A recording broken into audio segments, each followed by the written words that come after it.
Hi everyone, my name is Richard Santoro and I welcome you to Third and Zen, the YouTube channel where every week I'm sharing a spiritual message to nourish ourselves, heart, mind, body, and soul. First, thank you for stopping by the channel. Thanks for checking out today's video. I hope this video finds you doing well.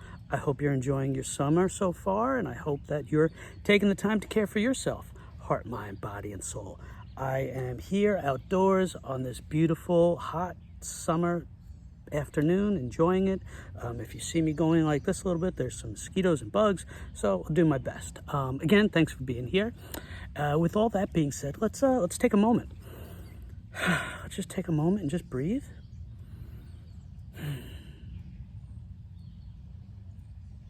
Allow ourselves to just be still for a moment. And let's get started with today's message, shall we? So today I want to talk about the X-Men. That's what I'm going to talk about today. Specifically, the movie X-Men Days of Future Past, which I think might be in my top 5 comic book movies of all time. I think it might be on my Mount Rushmore. Don't quote me on that, but it is either way every time I watch it, all I think is the word masterpiece. It's an absolute masterpiece. The whole X-Men franchise, whether it's the movies, the TV shows, the cartoon TV shows, the comic books, X-Men is a brilliant franchise in a lot of ways. And there are some obvious things that I could talk about with the X-Men in terms of relaying a soulful message, but I want to focus on one specific scene, actually one specific scene and then a follow-up scene from the movie X-Men Days of Future Past. If you haven't seen it, go watch it and then come back. I'll post down below a link to the scene that I'm talking about, so you can go watch that if you want and then come back. Welcome back. Hope you enjoyed that. So just really briefly, if you didn't watch the scene and you didn't watch the movie and you don't intend to, and you just want to gain the fruit from this message, let me give you the context of what's going on here. In the future, the world is bleak. It's an apocalypse, and the X-Men are being killed off, mutants are being killed off, and what has to happen is Wolverine has to go back in time to the 1960s and find young Charles Xavier and young Magneto to get them to get their act together so that the future doesn't go down the drain like it is. So that all, happens, it unfolds, it isn't working, and what happens is the Charles in the future, the older, wiser Charles Xavier, has to mentally just go with it. It happens. Has to mentally go back and connect with young Charles. So older Charles has to connect with young Charles, which is right there is such a brilliant thing in it. When I watch this scene, I'll tell you right now, and I'll probably say it a few more times, when I watch this scene, it breaks me emotionally. I get really choked up. I cry. It hits me. There's something about an older version of us talking to a younger version when that younger version really, really needs it, and that older version is there, and I'll get into that. So here's what happened.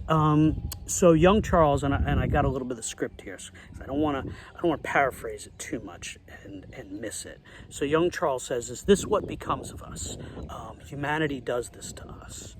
And older Charles says, "Not if we show them a better path." Young Charles responds, "You still believe?" Older Charles says, "Just because someone stumbles and loses their path doesn't mean they're lost forever. Sometimes we all need a little help." To which young Charles says, "I'm not the man I was. I open my mind up and it almost overwhelms me." Older Charles says, "You're afraid." And young Charles says, "All those voices, so much pain." And older Charles responds, "It's not their pain you're afraid of, it's yours, Charles. And as frightening as it can be, that pain will make you stronger. If you allow yourself to feel it, embrace it, it will make you more powerful than you ever imagined. It's the greatest gift we have, to bear their pain without breaking. And it comes from the most human part of us, hope. Charles, we need you to hope again." See, it gets me every time. It really does. It gets me every time. Now, so older and young Charles have that moment where they connect and this wisdom is passed on. And there's so much in that wisdom I can unpack, but I think I'm going to focus on what I really wanted to say today, not unpack too much of it. Fast forward a little bit. Young Charles is back together with Wolverine, Logan, and Wolverine, asks him, "Did you find what you needed?" Young Charles says, "Yeah, I found what I needed. Let's go win this. Let's go do this." And this is what Wolverine says. He says, "Whatever happens from now, promise me one thing. Storm, Scott, Jean, all these X-Men. You'll look out for these names and protect them." And young Charles says, "I'll do my best." And Wolverine responds, "Your best is enough. Trust me." Okay, that's enough of the back and forth of the dialogue. I hope that lands a little bit. There is something, again, about the younger version of Charles talking to the other Charles and about bearing their pain without breaking, about bearing people's pain without breaking, and about trying to find hope again. It gets me every time. And older Charles and younger Charles, older Charles easing younger Charles's burden and giving him hope. And that's what I want to talk about. Older Charles going back in time, mentally, telepathically, to ease the burden of young Charles and to give him hope. So now that I've laid that all out there for us, my question for us is, how do we do that for people? How do we do that for people in our lives and in the world around us, in the community around us, in the society around us, those closest to us, those who need it? How do we do that for people? Ease their burden or burdens and give them hope. It's that replacing. It's the easing of the burden and replacing it and giving hope. How do we ease people's burdens? How are we giving them hope? Because obviously, it goes without saying, but obviously we don't have the luxury of an older version of ourselves going back in time and giving us hope and telling us everything's going to be okay and you just need to A, B, and C. We don't have the luxury of somebody coming back and telling us all the things we need to hear in that moment and easing our burdens and giving us hope. But we do have two things. We have two things. Number one, we have each other. In some way, shape, or form, we all have the ability in some way to be the answer to people's prayers, to be the only scripture some people will read, to be the only resurrection some people will encounter, the only joy, the only hope, the only kind word, the only smile, the only encouragement, the only individual who's going to hold space in some way, shape, or form to ease people's burdens. We have each other. We're in this together, all of us. We have each other. Ask for help. Reach out and ask for help. And conversely, offer help. How can I ease your burden? Whatever it is, mental, emotional, physical, circumstantial, life situations.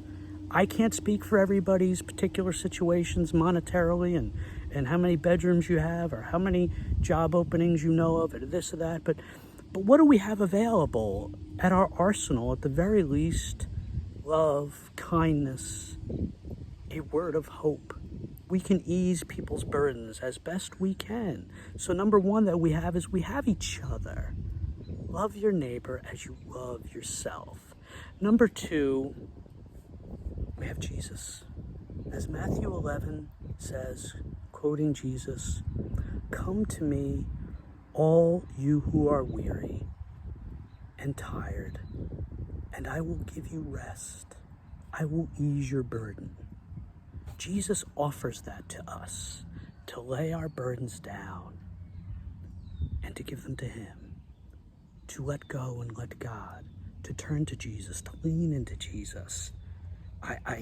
We have a new pastor in my church, and I went there last Sunday, and in her first sermon, she talked about the one-word prayer. She was citing the great Anne Lamott, and she said, help. It's a great one-word prayer, help. Turn to Jesus, help. Ease my burden, give me hope. So Again, we don't have the luxury of an older version of ourselves. We don't have the luxury of a super powerful mutant with super powerful mental and cognitive abilities to travel back decades upon decades and speak to us. You know, sidetrack here for a moment. Part of what gets me in that scene is I imagine the trials, and I'm going to just side note here as I bring us in for a landing and close us out. What gets me in that scene, really, in addition to the wisdom that's laid out and some of the things that are said, just the lines themselves and Patrick Stewart's delivery really gets me. But it's the thought of myself during the times of trial, tribulation, suffering, traumas that I went through in my life, as we all have dealt with our pain in our journeys, and imagining me now, or the older me, going back and offering comfort. You know, I think I've said this on this channel before, that, you know, in my time dealing with the youth in our church, part of my mission was, my internal mission statement, so to speak, was be who you needed when you were younger. So I'd love to go back and give young Richard what he needed when I was younger. And I imagine that when I see that scene, I imagine myself going back in time and easing my own burden that I know that I needed eased, and giving myself hope that I know I didn't have back then. So in lieu of that, we can do that for each other now. We can offer each other hope, and we can ease one another's burdens. Even if it's as simple saying, hey, I'm here for you. Hey, what can I do? Hey, I love you. Hey, you're not alone at the very least. And also, Jesus urges us with love and kindness and empathy and opening, saying, come to me, all of you who are tired and weary, and I will ease your burden. So let's help each other out. Let's ease each other's burdens. Let's offer each other as much hope as we can. And let's all each remember that when we need our burden eased and we need hope, we always have Jesus. Let's lean into him and get hope from him. Thanks be to God. Amen. All right, my friends, I want to thank you all for being here today. I hope you have a wonderful journey. I hope you remember that you are loved and you are valuable and you are worthy of all the time, care, and attention from others and from yourself. And I hope you go in peace, and I hope you go in fellowship with God. Have a great day. I love you all. Ciao, ciao.